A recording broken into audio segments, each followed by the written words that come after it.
all the races left this year. As far breaking records, I don't know. Is it World Championships? He wants to sign out on a very, very high. And when I mean high, like extremely high.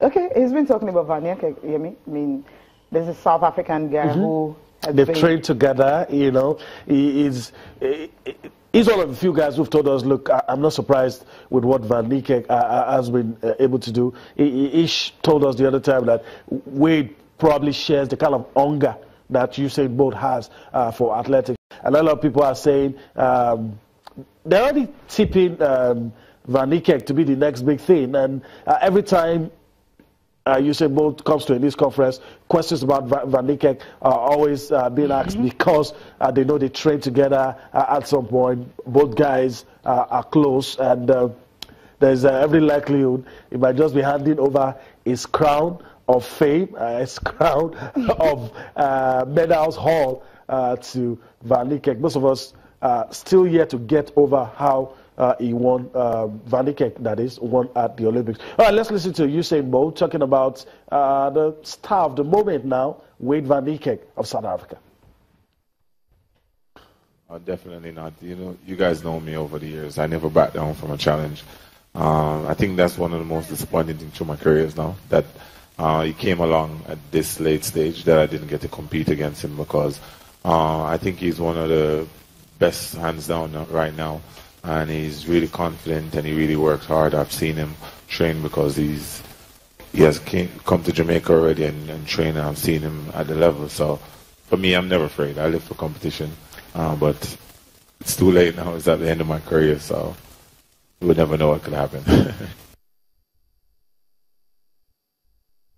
All right, so that's the man, you know, talked about Wade Van Niekerk and all the other issues. All right, where do we go from here, Cecilia? Quickly about Tour de France, talking about Chris Froome. The father has extended his overall lead on a day that Marcel Kittel was forced out because he was injured. So that was really good for Marcel Kittel. But then for Chris Froome, the guy everyone has been talking about, he's likely to win it. He's extended his lead. He's still on the yellow jersey. But then you will know when that happens, you definitely know that it's going to be a big one for most of the stars.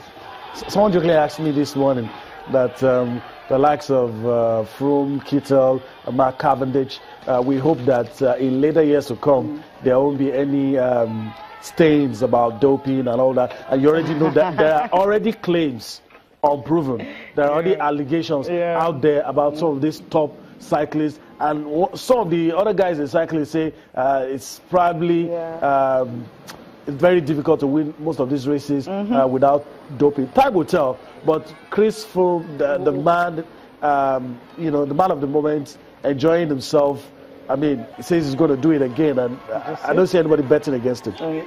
Because for the stage 17, it was Primož Roglic. That's why he's excited. He's the one who won the stage, but he's the first Slovenian to win a stage, a Tour de France. It was a solo victory for him, and he had to enjoy it. That's why he was raising up his hand. He's 27.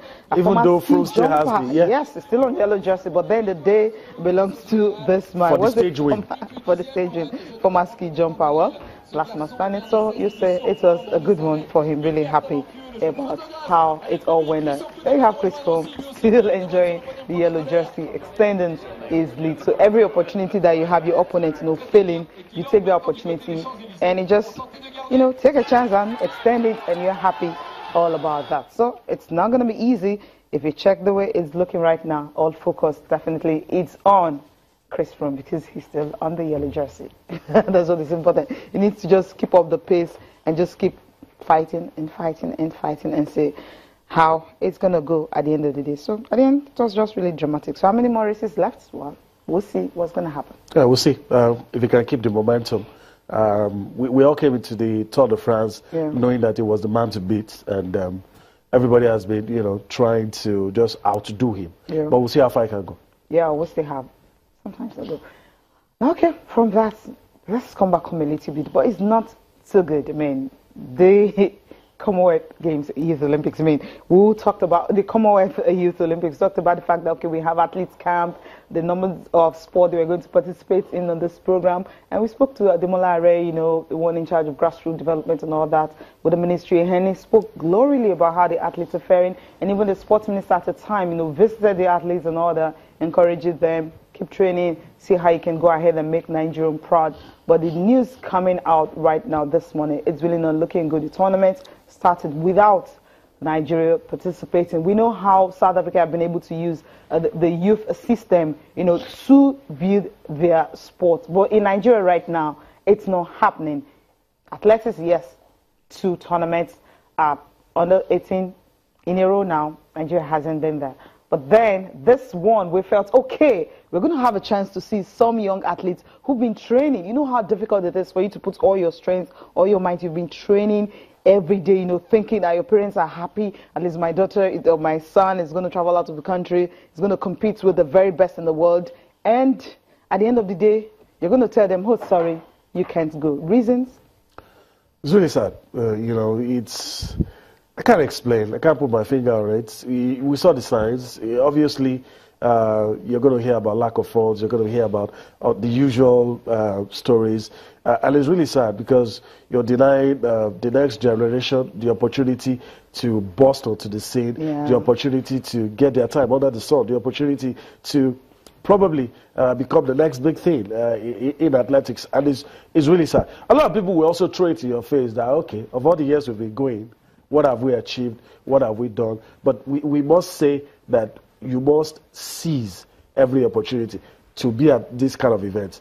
Even though I do not agree with all of these jamborees that we've done in times past, but you know, you and I agree that we have some new generation of athletes who have not been corrupted by the system, so to speak. They're just eager to go out there and race, just eager to go out there and compete. And if, you know, those guys use this kind of stage, who knows where they can get. But if they're denied this kind of opportunity, I really don't know. You know, you can't get so far training in isolation without really competing.